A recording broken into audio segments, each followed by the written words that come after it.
Bueno, consecuencias de la guerra, conocidas hasta el momento y que más o menos se van saliendo las cifras, pero que siempre son relativas y que hasta que no salga y se hagan investigaciones no se va a poder determinar exactamente la cantidad de víctimas que esta guerra ha generado. 260.000 civiles han perdido la vida en estos 5 años, cerca de 11 millones de desplazados. Desplazados significa que se han tenido que huir de sus casas. Y luego 4,5 millones de refugiados, que son los que han tenido que huir del país. O sea, de esos 11 millones, 4,5 millones han tenido que huir del país. En torno a 700.000, esto ya, bueno, en general, en el año 2015 se calcula que entre 700.000 y 1 millón han cruzado el Mediterráneo para poder entrar a Europa.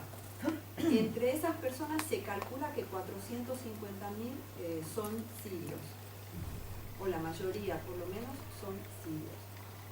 Esto es importante, el matiz importante, no es lo mismo migrante que refugiado. Los migrantes, entre ellos yo, salimos de nuestros países para buscar oportunidades pero en cualquier momento podemos volver. Los refugiados salen de su país y no pueden volver a su país. Por persecución, por amenaza de muerte, porque lo han perdido todo. O sea, una persona refugiada tiene un estatuto que no tiene el migrante. Y una persona refugiada nunca puede ser devuelta a su país, ¿no? Eso es la Convención de Ginebra. La Convención de Ginebra se firmó en el año 1951, después de la Segunda Guerra Mundial, cuando se vio las consecuencias que una guerra traía para los desplazamientos de las personas y el refugio. O sea, la relación directa que las guerras tienen con el refugio. A partir de ahí es cuando se firma la Convención de Ginebra y se estipula como primera medida que una persona no puede ser devuelta bajo esas circunstancias. Eso es lo que nos enseñó la Primera Guerra Mundial. Y como decía antes Natalia, esta guerra lo que está haciendo es precisamente destruir eso que se intentó construir después de la Guerra Mundial, de la Segunda Guerra Mundial. Se calcula que en torno a 3.700...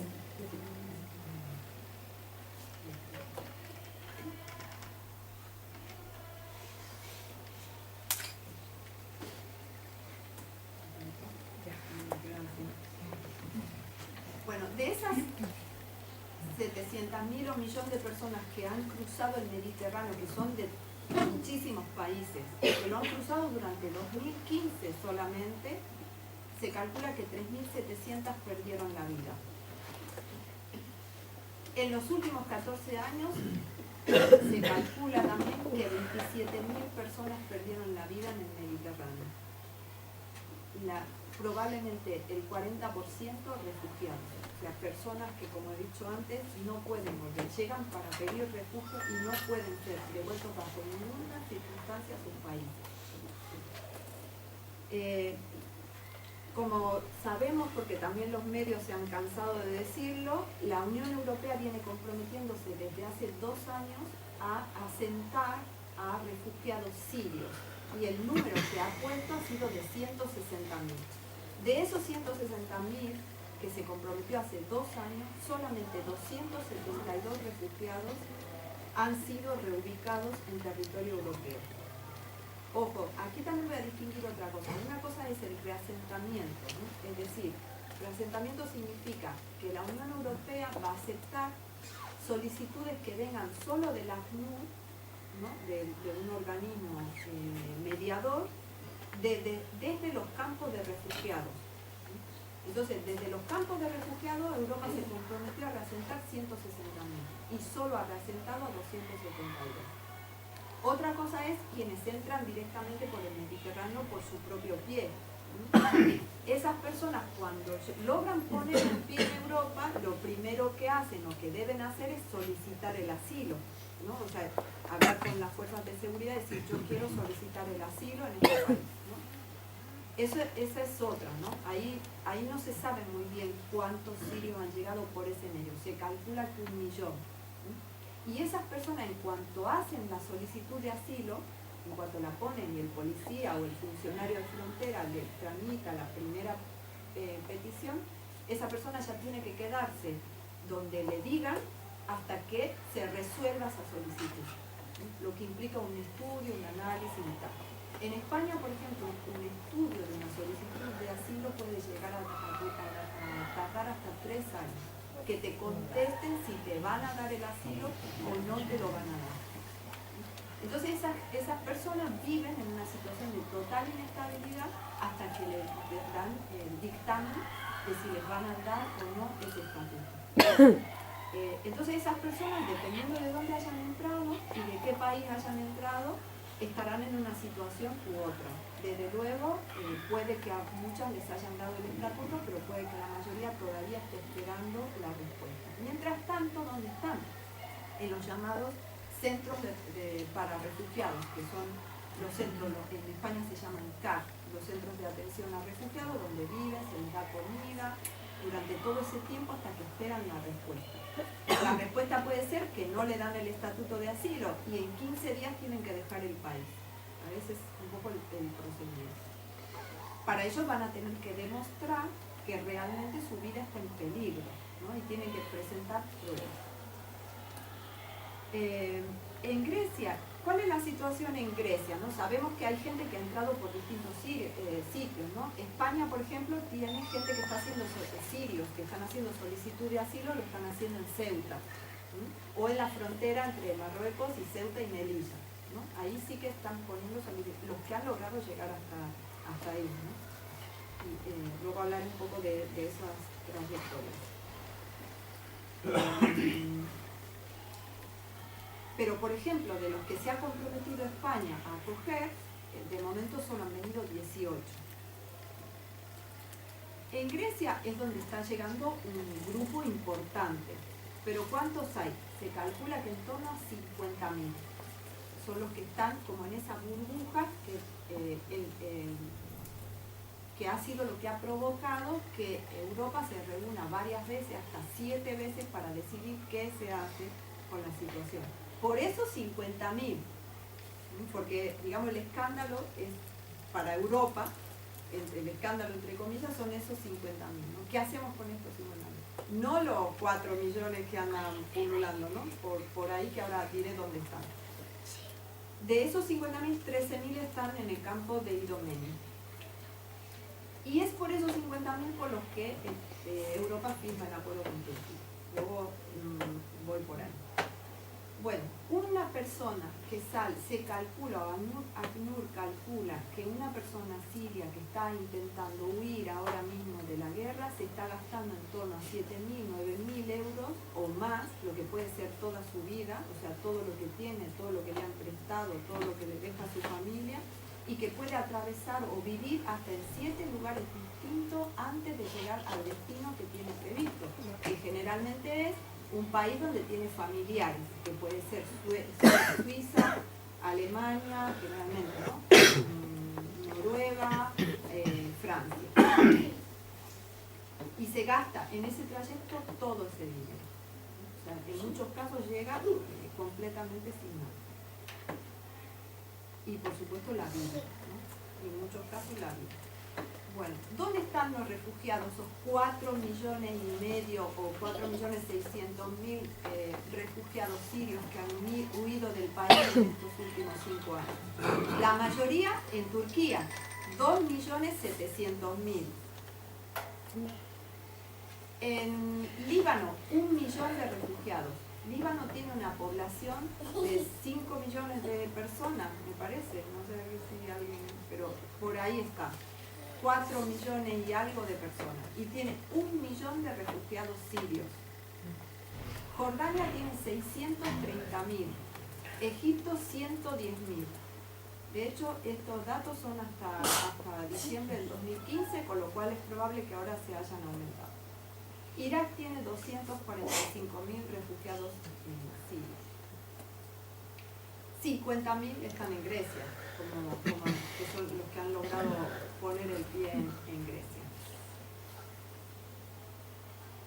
Bueno, antes del acuerdo, ¿qué había en materia de refugio? bueno, además de la Convención de Ginebra, que es la Convención por el Estatuto de Asilo que se firmó en 1951, Europa configuró lo que se llama la Convención de Dublín. Esta convención se hizo básicamente porque los países estaban peleando unos a otros de si me ha llegado a mí, por ejemplo, una persona entra por España, pero su refugiada, ¿no?, que pide asilo, entra por España, pero su intención es vivir en Alemania. Entra por España, va por Francia, llega a Alemania. ¿Qué pasaba? Que a Alemania le molestaba esa situación. Y entonces decía, no, quien tiene que hacerse cargo es España, porque si te ha puesto un pie a España, pues España se va a tener que hacer cargo. Entonces se firma la Convención de Dublín en el marco de Schengen, de lo que es el espacio económico europeo y posteriormente el espacio territorial y geográfico que es Schengen. Se firma esta convención donde principalmente los alemanes llevan la voz cantante y dicen: el país por el que la persona que pide asilo ha puesto el pie, ese país se va a hacer cargo enteramente de la situación. Que no nos vengan después para arriba, ¿no?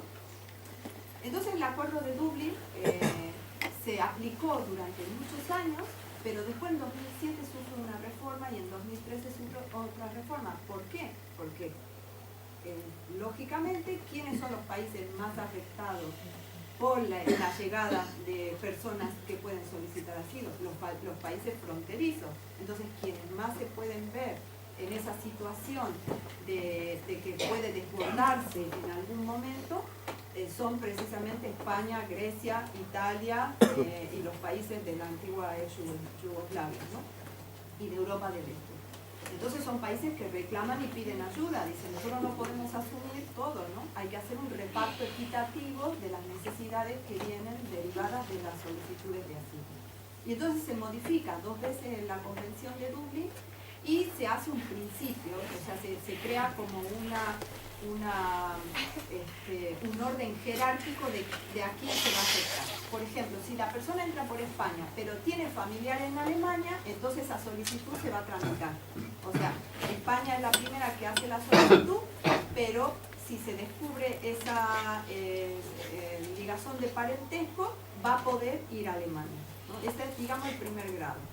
El segundo grado es si esa persona en algún momento ha vivido en un país europeo y ha tenido permiso de residencia en el país europeo. También va a poder ir ahí. Aunque haya estado irregular, incluso aunque haya estado irregular, pero lo tiene que demostrar.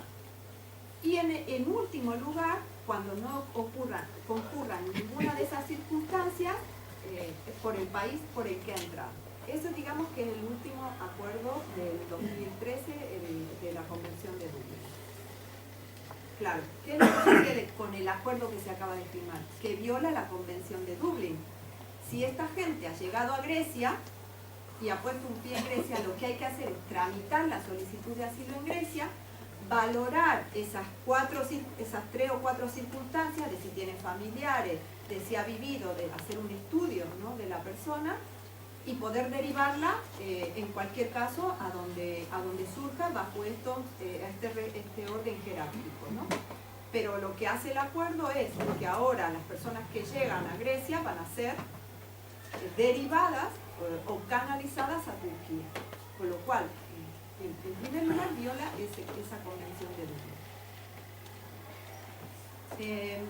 A partir del 20 de marzo, toda persona que llegue a Grecia será deportada a Turquía. Deportada, porque precisamente por lo que acabo de decir. Supuestamente este acuerdo no es retroactivo. Eso quiere decir que los 50.000 que están en Grecia no se van a ver afectados por eso, sino los que lleguen a partir del 20 de marzo. El acuerdo en concreto, resumiéndolo muchísimo, es que por cada persona que sea enviada a Turquía, o sea, de los que lleguen, ahora mismo pone un pie a alguien en Grecia, sea del país que sea, no se le va a tramitar la solicitud de asilo ni aunque sea refugiado, sino que directamente se le va a mandar a Turquía y luego Turquía va a mandar a uno de los que tienen sus campos de refugiados, que como hemos dicho antes tiene 2.700.000, pero el cambio es solo uno por uno. Le damos uno a Turquía, Turquía nos da uno de su campo de refugiados. Pero ojo, esa persona va a ser reasentada en un país europeo de acuerdo a las cuotas que se repartan los países, que ya se los han repartido hace 2 años, ¿no? Esos 160 años. Pero solo se va a llegar al máximo de 72.000. De los 2.700.000 que tiene Turquía, solo se va a reasentar a 72.000 de momento. Y de ahí se va a ver y se va a evaluar si funciona, si cómo va, y ya se verá con qué va a pasar después.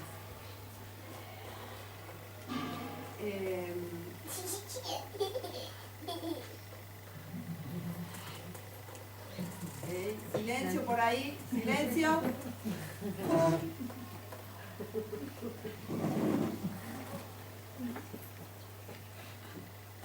Bueno, el acuerdo salió, fue un escándalo cuando como he dicho antes, Europa se reunió 7 veces para decidir este acuerdo en los últimos 3 años.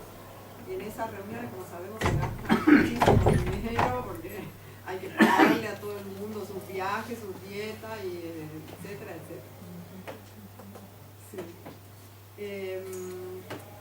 El primer acuerdo que salió fue muy crítico, bueno, y el actual, ¿no? Pero el primero fue totalmente tirado por tierra por todas las organizaciones. Lo que pedían las organizaciones, porque era un horror que el primer acuerdo no aclarara que esas devoluciones iban a ser individuales, que se iba a ver caso por caso, ¿no? Entonces se temía que las devoluciones sean masivas. Como Amnistía, AMNUR pusieron mociones de censura a ese acuerdo, pues ahora sí que se especifica que no va a haber devoluciones masivas, que la devolución va a ser individual, uno por uno, y que se va a ver caso por caso. Sin embargo, hay un punto que es un punto que no está aclarado en el acuerdo, que es qué va a pasar con los menores no acompañados. Como sabemos, ahora mismo se calcula que hay en torno a 10.000 niños desaparecidos de la guerra de Siria en Europa y que no se sabe dónde están. Se creen que muchos han logrado reunificarse con familiares que tenían aquí, pero no se sabe, ¿no? Ahora mismo en Calais, que es otro campamento de refugiados que son los que están en Francia, que con la intención de cruzar al Reino Unido, han desaparecido hace unos días en las revueltas que ha tenido el campamento, han desaparecido 129 niños en ese campamento. La cuestión es que si hay un niño que no está acompañado en el momento en que lo encuentre un funcionario, ese niño inmediatamente, por ley, también por la Convención de Ginebra, tiene que ser declarado un menor no acompañado. Para ese estatuto particular rigen otras normas que tienen muchísima más consideración todavía que con los refugiados. O sea, con ese niño no puede estar en un campo de refugiados, tiene que estar en un centro tutelado, tiene que tener una protección por el Estado y otra serie de medidas que no tienen en general otros refugiados. Bueno, el acuerdo no concreta qué va a pasar con los menores no acompañados. O sea, también van a ser llevados a Turquía, y este es un problema central porque, como digo, violaría otro de las normas internacionales en materia de protección. En este caso, de protección al infarto. Por supuesto, viola el principio de no devolución de la Convención de Ginebra, que, como he dicho antes, significa que no se puede devolver a nadie que ha pedido asilo en el país. Aunque esté mintiendo, hay que averiguar, y para eso hay que pedirle pruebas. O sea, tú crees que sufres amenazas, persecuciones, que tu vida está en juego, entonces demuéstranoslo. Por supuesto que un país que está en guerra es uno de los países que están en la lista de los cuales hay que tener mayor consideración, pero aún así las personas tienen que demostrar su caso particular y saber, y un poco se le averigua de qué lado está, ¿no? De dónde y en qué más o menos está metida para sufrir esa situación de persecución. Pero si ha dicho, yo temo por mi vida, desde ese momento hay que iniciar el procedimiento, no se le puede devolver. Y entonces este acuerdo viola el principio de no devolución. Otra cuestión totalmente cuestionable del acuerdo, los centros donde van a ir estas personas son centros cerrados. Hasta el momento nadie está en un centro cerrado obligado, están en campamentos de refugiados, pero de los campamentos se puede entrar y salir. No hay una libertad absoluta, porque la gente no tiene libertad de moverse por donde quiere, pero no tiene ninguna reja, ninguna fila de fuerzas de seguridad impidiendo que salgan de los sitios donde están, en ningún país, y eso no se puede, está prohibido. Este acuerdo contempla que estas personas de Turquía van a estar en centros cerrados de los cuales no van a poder salir, además van a estar, digamos, por esa violación a su libertad de circulación. También lo que se dice es que Grecia podría denegar las solicitudes de asilo. Claro, la gente que vaya a Grecia va a pedir igual el asilo, los que están llegando ahora, porque siguen llegando, a pesar de que ya han empezado los autobuses, como habéis visto en los medios de comunicación, a llevar gente hacia Turquía, siguen llegando por el mar, por el Mediterráneo en las embarcaciones. Y entonces hacen la solicitud de asilo. Y Grecia podría denegarlas directamente y mandarlas a Turquía. O sea, no se sabe muy bien cómo va a actuar Grecia, todavía no se sabe. Y además, de hecho, Grecia ha pedido ayuda muchas veces, ha dicho, nosotros no podemos con esta situación, nos tenéis que mandar funcionarios. De hecho, hicieron un informe donde dijeron, mínimo necesitamos 2.800 funcionarios para poder asumir esta situación. Y ahora parece que con este acuerdo sí que va a haber, no sé si el número que demandan, ¿no? Pero tramitar solicitudes una a una requiere esa cantidad de gente experta que pueda tramitar esas solicitudes. Entonces, podría haber violaciones de derechos en el trámite de esas solicitudes si Grecia no recibe la ayuda que está pidiendo. Bueno, esto ya lo he explicado, que es el principio de no devolución, ¿no?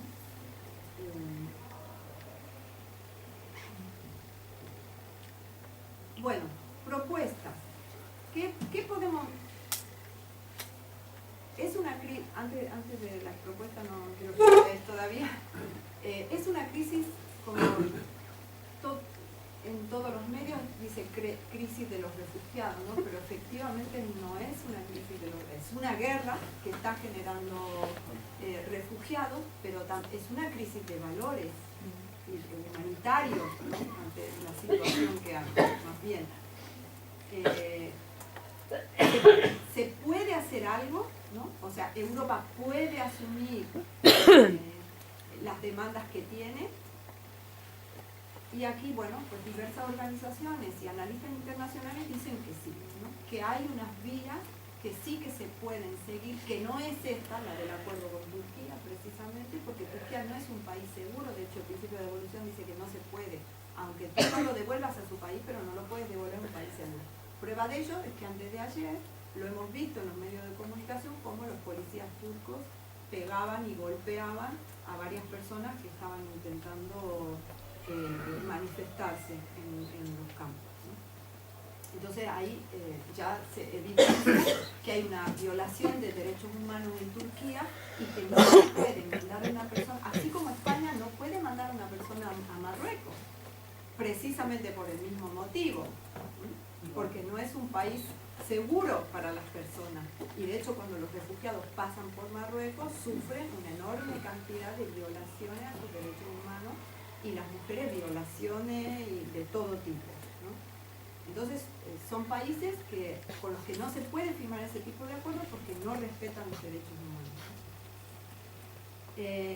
¿Qué soluciones en qué se podría pensar? Bueno, primero, por supuesto, el apoyo a todos esos países que están recibiendo refugiados en este momento. O sea, en Europa, si en toda Europa hay 1 millón de personas que han hecho la solicitud de asilo, pues también habría, y que quizás es totalmente asumible con la población y la capacidad que tiene Europa, ver qué se hace con Turquía, que tiene 2,5 millones, ver qué se hace con Líbano, que tiene 1 millón y que ya está causando también problemas en la convivencia entre la ciudadanía, ¿no?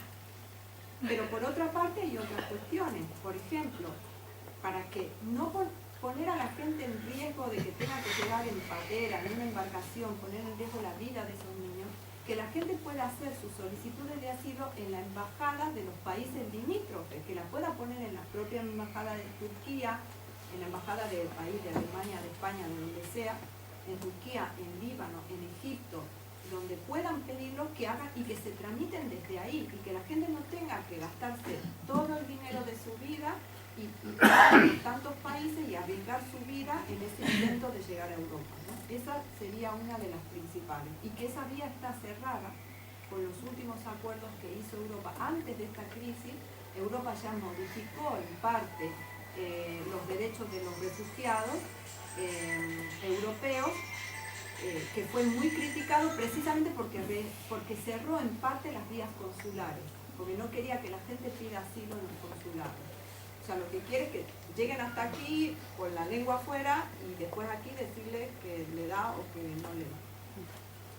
Que se cumpla con la directiva del 2001, que se llama Directiva Relativa a las Normas Mínimas para la Concesión de Protección Temporal en caso de afluencia masiva de personas desplazadas y a medidas de fomento del esfuerzo equitativo entre los Estados miembros para acoger a dichas personas y asumir las consecuencias de su acogida. Es una directiva que firmó Europa en el año 2001 y que hasta el día de hoy, con esta crisis humanitaria que tenemos, no se está cumpliendo ni llevando a cabo, de hecho está completamente olvidada.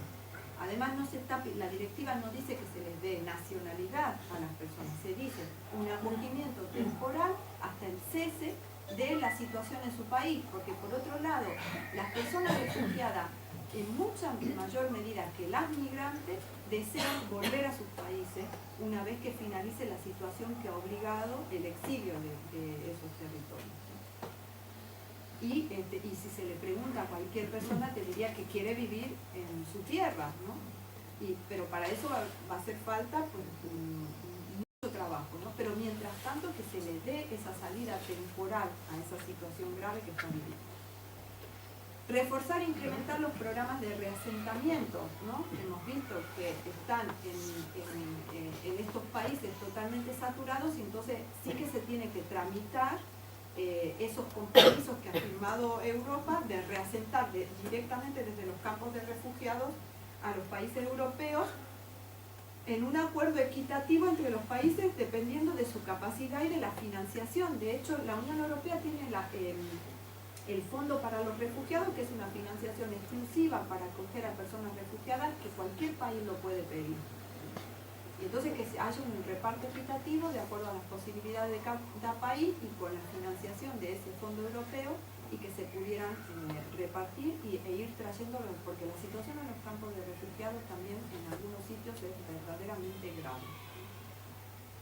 La gente sobrevive como puede, hay trapicheos, hay mafias, por supuesto, todo el mundo pues en esta situación se aprovecha y todo se cobra más, hasta comprar el pan sale más caro y todo lo que se puede hacer.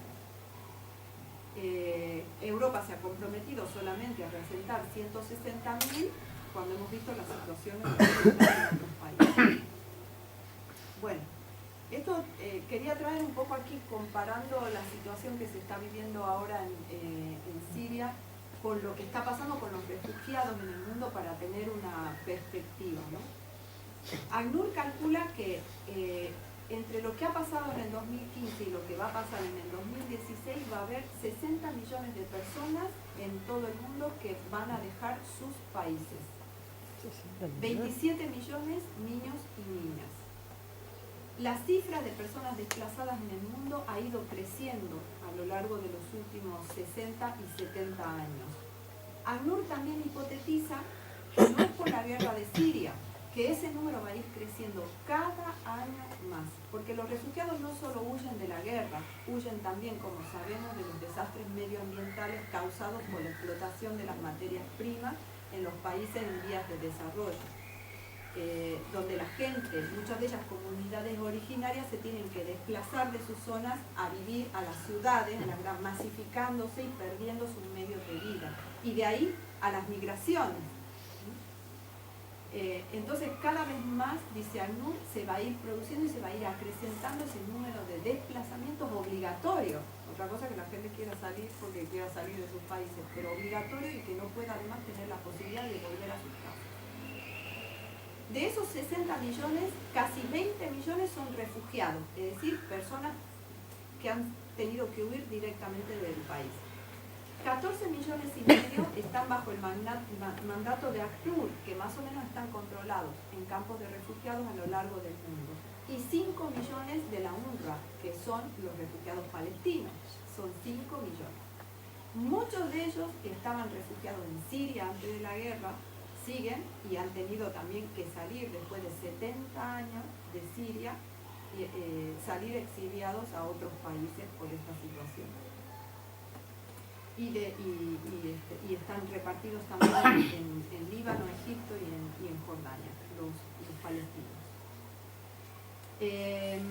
Otros países que generan refugiados y desplazados fundamentalmente hoy en día: Afganistán, con 2,5 millones de refugiados; Somalia, con 1 millón de refugiados; la República Centroafricana, que genera casi 1 millón de desplazamientos; el Congo, 1,5 millones de desplazamientos; Sudán, 1,5 millones también casi desplazados y 760.000 refugiados; Yemen y Ucrania, que a lo largo de los años y ahora también sigue generando desplazados.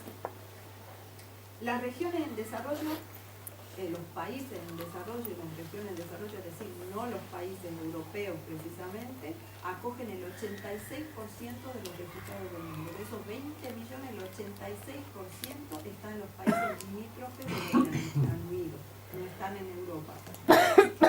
Y también una cuestión que me parecía muy interesante traer aquí, que el 87% de los atentados terroristas se perpetran en los países de mayoría musulmana. Bueno, esa es mi familia en Siria. Y, bueno, hasta aquí, no sé si